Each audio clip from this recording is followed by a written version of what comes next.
où ça manque, des moments où t'es tenté. Il va falloir que ce papillon arrête de passer devant moi parce que je vais lui éclater la gueule un moment. Salut la populace, on se retrouve aujourd'hui pour une vidéo qui n'était pas prévue mais à laquelle je pense depuis longtemps puisque j'aimerais refaire la première vidéo de cette chaîne dans laquelle je parlais de véganisme. Cette vidéo me plaît plus parce qu'elle était pas écrite et très mal montée. Petit oubli lors du tournage de la vidéo que je corrige maintenant, je crois que j'avais mis un lien bonus vers un sketch de Marina Rollman. On aime ou on n'aime pas, mais je trouve que ses propos sur le véganisme sont assez justes, donc je t'invite à aller jeter un œil. Je ne porte pas de jugement et je suis pas là à faire de ce que certains appelleraient de la propagande végane. Je suis juste là pour expliquer cette espèce de rapport un peu de méfiance, de désaccord permanent entre les véganes et les carnistes. Je n'ai rien contre les carnistes et je ne juge pas les carnistes et chaque personne mange comme elle le désire. C'est pour ça que, en tant que végane, j'attends que les carnistes qui m'entourent respectent mon mode de vie au même titre que je respecte le leur. Je vais reprendre dans un premier temps l'exemple numéro 1, qui était celui d'une amie de ma famille qui, autour d'un repas, me rentrait un peu dedans en gros en me disant je comprends pas pourquoi tu consommes pas de lait parce que la vache elle souffre pas, etc. Bon, bien sûr c'est faux. En ce qui concerne précisément le pourquoi l'arrêt du lait, pourquoi l'arrêt des œufs, j'expliquerai pourquoi j'en parle pas maintenant en fin de vidéo. Donc elle me disait je comprends pas pourquoi le lait, donc je lui explique. Elle me dit oui d'accord, bon bah ça à la limite, mais pourquoi les œufs, c'est naturel la ponte, donc je lui explique. Et elle me dit oui mais, tout le temps, tu vois. Et du coup, je me retrouve face à une personne qui n'essaye pas réellement de s'intéresser à mon mode de vie, mais qui cherche juste à me faire prendre conscience de la faille dans mon raisonnement, en fait. À me faire comprendre que, oui mais ce que tu racontes sur le lait, c'est faux, tu es extrémiste. Alors là, c'est quoi un vegan extrémiste selon toi? La plupart du temps, on considère l'extrême comme synonyme de danger. Moi, je veux bien.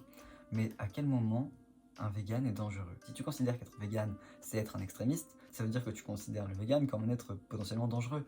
Mais alors, à quel moment? Est-ce que tu penses qu'on va convertir la terre entière à brouter de l'herbe? Est-ce que tu penses que parler avec un vegan en tant que carniste, ça te met toi en danger? Est-ce que c'est parce que t'es gavé d'entendre parler de véganisme partout?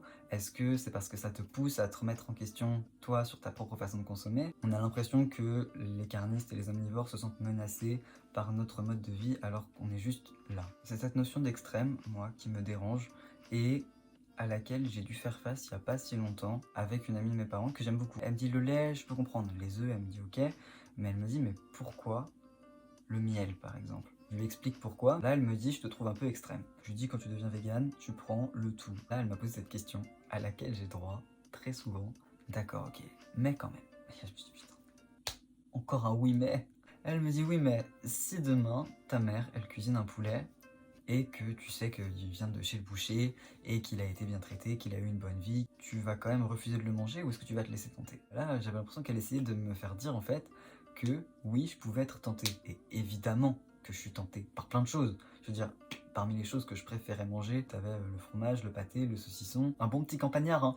Donc forcément, oui, ça me manque. Et forcément, des fois, je suis tenté par un petit poulet. Pour moi, ce qui est extrême, c'est pas le fait d'être vegan, c'est le fait de surconsommer de tout. Je voulais faire un point sur ces deux types de comportements. Les gens qui te disent oui mais pour te faire comprendre la faille de ton raisonnement, et les gens qui, comme l'ami de ma mère, essayent vraiment de comprendre, mais qui atteignent leurs limites si tu veux, et qui arrivent à ce stade où ils se disent que bon bah là, moi je comprends plus, donc d'office ça devient de l'extrême. En gros, on n'est pas vegan pour faire chier le monde, on est vegan par conviction. C'est un mode de vie, pas une menace. On n'est pas là pour t'emmerder, d'accord? On fait juste notre boui-boui dans notre coin. En tant que vegan, j'ai un avis sur le comportement alimentaire de certains carnistes, mais j'ai pas mon mot à dire.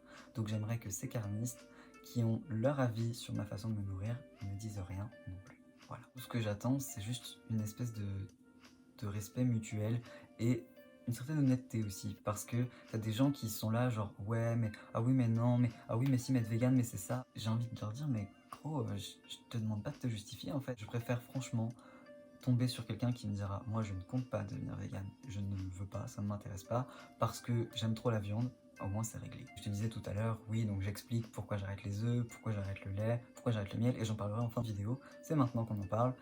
Je tournerai donc à l'avenir une petite série de vidéos toujours sur le véganisme dans laquelle j'expliquerai pourquoi le lait c'est un problème, pourquoi les œufs peuvent être un problème. Une vidéo dans laquelle on parlera de l'impact de la consommation omnivore sur l'environnement d'une manière globale. Ce sera vraiment le mode d'emploi du véganisme, l'explication, le pourquoi du comment. Donc on se retrouve à ce moment-là, et d'ici là, comme d'habitude, prends soin de toi. N'arrive pas à couper ta race.